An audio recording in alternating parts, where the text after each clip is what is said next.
दोस्तों नमस्कार, मैं हूं पंडित अवनीश दुबे और आप सभी देख रहे हैं आपका अपना यूट्यूब चैनल हिंदू हृदय को। दोस्तों आज के इस वीडियो में मैं आप सभी को संतोषी माता की व्रत कथा सुनाऊंगा। तो दोस्तों वीडियो शुरू करने से पहले अगर आप सभी मेरे इस चैनल पर नए हैं तो कृपया इस चैनल को सब्सक्राइब करें और बेल आइकन की घंटी को जरूर दबाएं। तो बहनों, माना जाता है कि यह कथा पढ़े बिना संतोषी माता का व्रत अधूरा होता है। संतोषी माता व्रत की पौराणिक कथा के अनुसार एक बुढ़िया थी। उसका एक ही पुत्र था। बुढ़िया पुत्र के विवाह के बाद बहू से घर के सारे काम करवाती थी, परंतु उसे ठीक से खाना भी नहीं देती थी। यह सब लड़का देखता पर माँ से कुछ भी नहीं कह पाता था। बहू दिन भर काम में लगी रहती, उपले पाथती, रोटी रसोई करती, बर्तन साफ करती, कपड़े धोती और इसी में उसका सारा दिन बीत जाता था।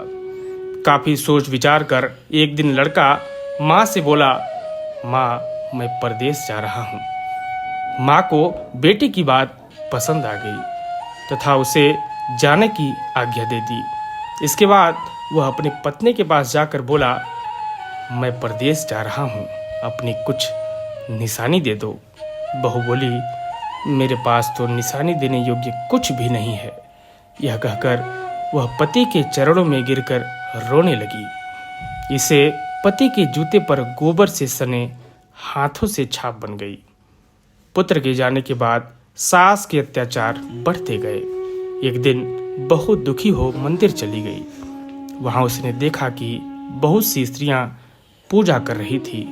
उसने स्त्रियों से व्रत के बारे में जानकारी ली तो वे बोले कि हम संतोषी माता का व्रत कर रहे हैं, इससे सभी प्रकार के कष्टों का नाश होता है। स्त्रियों ने बताया, शुक्रवार को नहा धोकर लोटे में शुद्ध जल ले, गुड़ चने का प्रसाद लेना तथा सच्चे मन से माँ का पूजन करना चाहिए। इसमें खटाई भूलकर भी मत खाना और ना ही किसी को देना और एक वक्त का ही भोजन करना।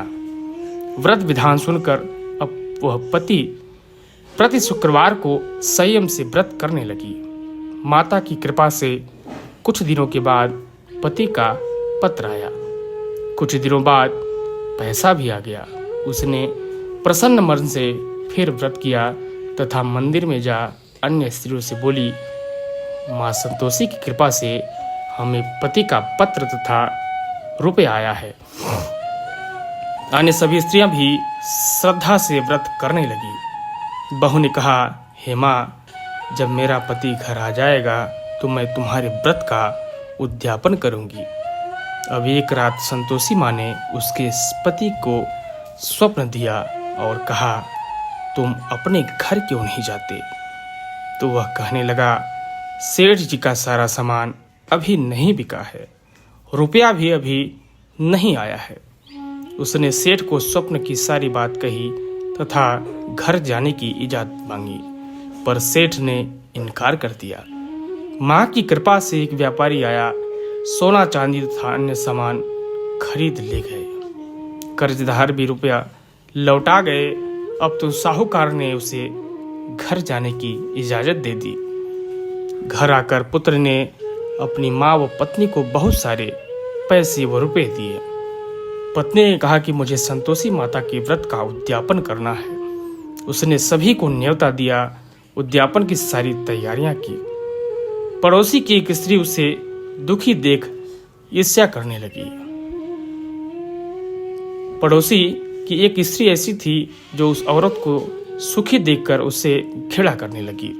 उसने अपने बच्चों को सिखा दिया कि तुम भोजन के समय खटाई जरूर मांगना। उद्यापन के समय खाना खाते खाते बच्चे खटाई के लिए मचल उठे तो बहू ने पैसा देकर उन्हें बहलाया। बच्चे दुकान से उन पैसों की इमली खटाई खरीदकर खाने लगे तो बहू पर माता ने कोप किया।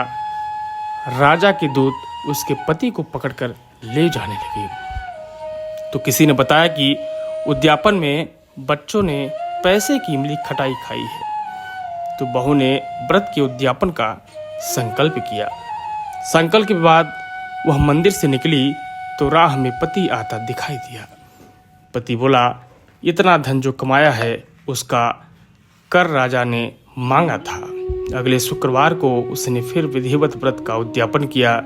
इससे संतोषी माँ प्रसन्न हुई। 9 माह बाद चांद सा सुंदर पुत्र उत्पन्न हुआ।